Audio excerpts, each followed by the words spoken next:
I have done some challenges in the past, but to be honest, they were all quite easy. I usually first try them and it will only take an hour or so. But this challenge is genuinely difficult to beat. Just try yourself. The rules of the challenge are as follows.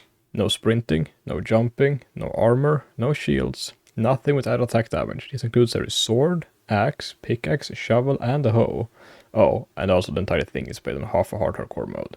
This is how it went. This video took a lot of effort to make, so I would appreciate it if you were to subscribe.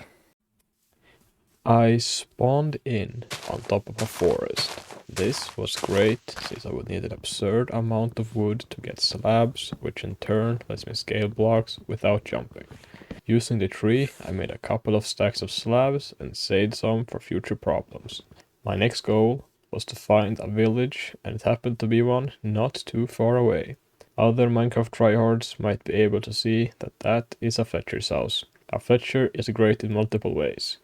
The first thing that comes to mind is obviously the very cheap emeralds you can buy with sticks, but it doesn't end there. It also has an arrow trade and a bow trade. The bow is one of the few ways I can deal consistent and meaningful damage. On my way to the village, I stumbled upon my first obstacle, a river. Since I can't sprint or jump, there is no way I can rise in the water, so there's no way to cross it. Unless you would like build a bridge, or maybe use a boat. Okay, it's not a difficult problem to overcome, but it helps to show all the small things you take for granted this challenge takes away from you. When I reached the village, I re-rolled the Fletcher to the optimal trades and traded all the wood I saved for emeralds. Although it wasn't quite enough, so I stole his house, and then I stole some more houses, and I turned all of it into sticks and traded it back to him. You know, I started to think I'm the bad guy in this scenario, stealing their house and all. But anyway, I killed this innocent man and turned him into a bucket. Unfortunately, he didn't drop enough flint and steel. Mildly inconvenient, but now it's time to find the lava pool and get to the nether. Oh, that's fast. I made a portal, lit it with wood, and kept my fingers crossed for a good nether spawn. Unfortunately, it was a basalt tent. A nightmare in this situation. That biome is practically a parkour course, and if you didn't know, parkouring without jumping is kinda hard. But it also happens to be a warp forest right behind me, so I went there instead. The warp forest is so good in a challenge like this, due to my inability to deal damage in close combat and my subpar movement speed. If ambushed by piglins or magma cubes or any other hostile mob, I will be wrecked. I just instantly perish and there is nothing I can do about it. But the warp forest doesn't have any hostile mobs, and with the added bonus, wood. So there's no worry I'd run out of slabs. So I gathered some wood. That's gonna be like half the video, isn't it? Just gathering wood. This is such good content.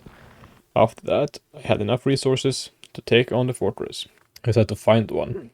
Navigating through the forest was uneventful to say the least, except for the time when I bridged across lava with flammable wood, so I guess I risked getting hooked on fire. I mean, it almost happened. When the forest ended, the fortress was right there. This is quite possibly the best nether seed I could have gotten, but I guess that's what happens 25 worlds in. Anyway, I made my way into the fortress and started killing blazes. If you play it safe and slow, blazes aren't very difficult to kill, but one mistake is enough to end the run. There were a bunch of diamonds in these chests, but I can't do much with them, except for making a jukebox, one singular block if it happens to get 9 of them, or a damn firework star. I roamed around for a bit, just looking for blazes, get a couple rods here and there, and then I stumbled upon the spawner. I decided to take the high risk and slightly faster strategy and stayed. I tried to reduce the risk as far as possible by building a barricade, but the risk wasn't gone. One well-placed fireball from a blaze, and I'm gone. Once I was confident there would have been enough rods in there, I dug in and broke the spawner. And I was lucky I did, because just moments after the skeleton comes up the stairs, if I wouldn't have been in the wall, my chances would have been very slim. After clearing out the remaining blazes, I ended up having 8 rods. I had killed 26 blazes at this point, so I would have got like 13 on average, but some would have burnt, some possibly even despawned. Now I just had to get out of the fortress. I met some blazes on the way out and ended up getting out of 2 rods, so now I had 10. Now it was time to get ender pearls. There are 4 ways to get ender pearls in Minecraft.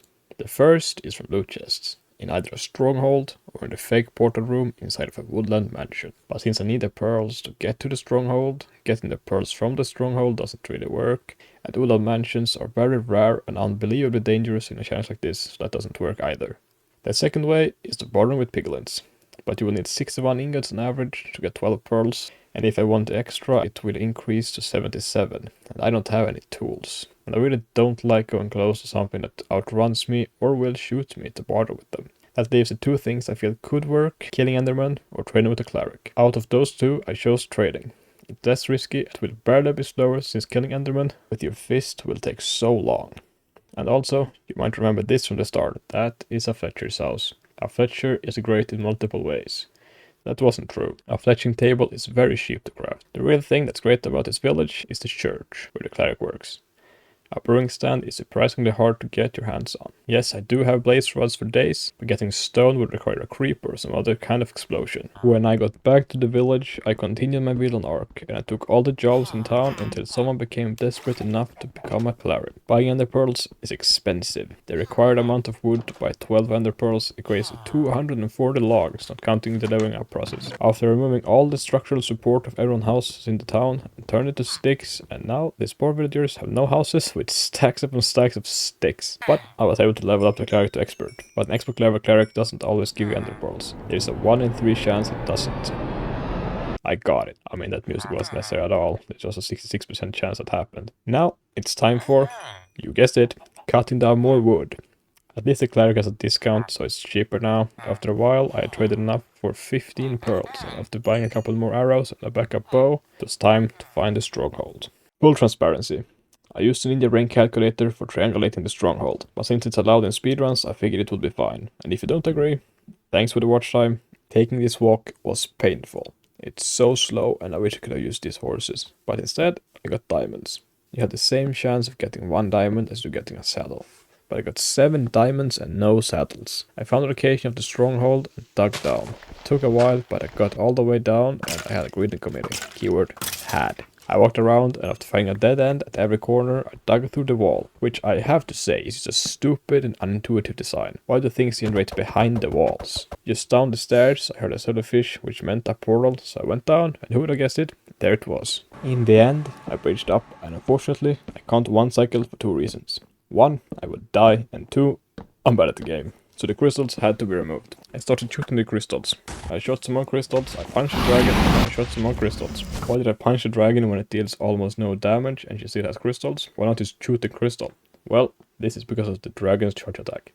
You might remember back in the day when a dragon would charge you. Yeah, that's it happens apparently. But you don't really notice it since it only happens if you don't get close to the dragon during the purging process, which very rarely happens if you have a melee weapon. But you know, it's almost every single time. After taking out the last crystal, I started to shoot the dragon. Alright, try to. After missing too many arrows, I slowly whittled her down, and now she's gone.